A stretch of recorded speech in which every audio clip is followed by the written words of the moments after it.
What's going on, guys? Welcome to another edition of the Narik Chase channel. I'm your boy Narik Chase, and in this video we're going to be reviewing Venom. Features Eddie Brock becoming Venom. You know, that bad guy from the Spider-Man. Venom was actually one of my favorite characters. I did actually like this version of Venom. I felt like he was actually an evil version of Spider-Man. Yeah, I feel bad for that. No, I don't. Now, I wanted to go ahead and get my thoughts about this. For one thing, Venom is a great movie. It has a lot good going for it. First of all, if you're one of the guys that just really enjoy Venom from the comics, this feels more like Venom from the comics. I know people didn't like the Spider-Man 3 version. Again, I did actually like that version of the character. But in this one, it feels more closely to the comics. Not only when it comes to just the overall look of the character, but the actions and the characteristics behind the character, his personality. It just feels much more closer to the comic book story. I have to give it to Tom Hardy. He just does a really good job as Eddie Brock. Now, majority of the time you think of Eddie Brock, he seems more like an asshole type character. But in this movie, you feel Eddie Brock more of a sympathetic character, and Tom Hardy does a good job of portraying that. You know what I mean? He's really likable. You can tell he's trying to get up in life, and how his actions just kind of cause this avalanche effect in his life, and where this goes and how it actually bonds him and Venom together is actually pretty good. And I have to say, I really do enjoy the banter between these two characters. Eddie's just trying to be this good guy that's trying to get his life back together, and again, the actions that he's taking that is affecting his life right now, you actually do somewhat feel. You actually feel for the character. And Venom just being this parasitic, just brutal character. How these two banter back and forth, specifically as they're trying to learn how to coexist together. Now, another standout aspect of the film is Michelle Williams. I thought she was a great and fantastic character.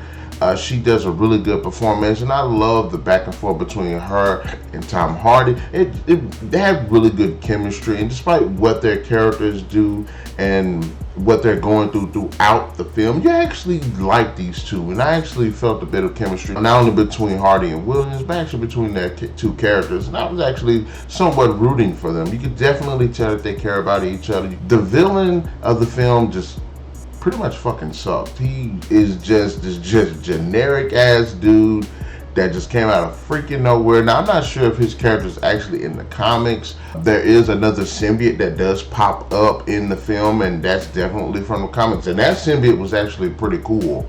So you actually get to see a bit of symbiote versus symbiote fighting. It's actually well shot. Is actually pretty intense. It's pretty badass, and I got to give it to him. Seeing these two symbiotes and how they utilize their powers against each other was actually really cool. There's a lot of really good dark humor in this film. It's surprisingly funny, and again, it's really the banter between Venom and Eddie Brock. Really cool scene where you get to see Venom versus the SWAT team. I love seeing stuff like that. It happened in Maniac Cop 2, it happened in Darkness Falls, it happened in The Terminator, which was a complete missed opportunity in Jeepers Creepers. Pacing issues, the movie isn't really that long, and I guess because I don't really like the villain, it felt slow because he wasn't really interesting, so I wasn't really interested in anything that he had going on. Yes, the overall plan that he had was really cool, that I just didn't give two shits about the villain. He just sucked. He really did. Why is this not rated R? Why isn't there more gore, PG-13 rating? I get what they're trying to appeal to. I'm not sure if that's really a nitpick or anything, but it's like when I used to watch the Wolverine movies, and I'm like, Wolverine's a pretty violent character. I'm not seeing a lot of red in these movies. But we're going to go ahead and take that back. So in the end, Venom is actually a surprisingly really good movie. Is it a really good Spider-Man movie? Yeah, and I actually would like to hopefully see Spider-Man be in a Venom movie in the future, because I think it's actually pretty cool. And Venom Let There Be Carnage just dropped, so I'm going to be reviewing that pretty soon. But having said that, Venom is actually a really good movie. The performances are really good. There's a lot of good action. There's a lot of good humor. I really did enjoy the characters. I really enjoyed the chemistry. I really enjoyed seeing Venom and the portrayal of this character, despite the fact that I actually did like the one from Spider-Man 3. Aside some of the pacing issues and a fucking villain that sucked, Venom definitely deserves 4 out of 5. And Venom, I feel like is one of those movies where it's ushering in a new age of comic book movies. It's like Joker was a really good movie that focused on the villain. Venom is a really good movie that's focused on the villain. Even though it comes out a bit more as a vigilante towards the end, hopefully in the sequel he could be more of kind of a violent vigilante type. But we'll see. Anyway, guys, in the comment section below, let us know. What did you think about Venom? Did you like it? Did you not like it? Did you like this version of Venom because it's more closer to the comics? Or do you like the Spider-Man 3 version? Because personally, I do like the Spider-Man 3 version, even though I do like this version as well.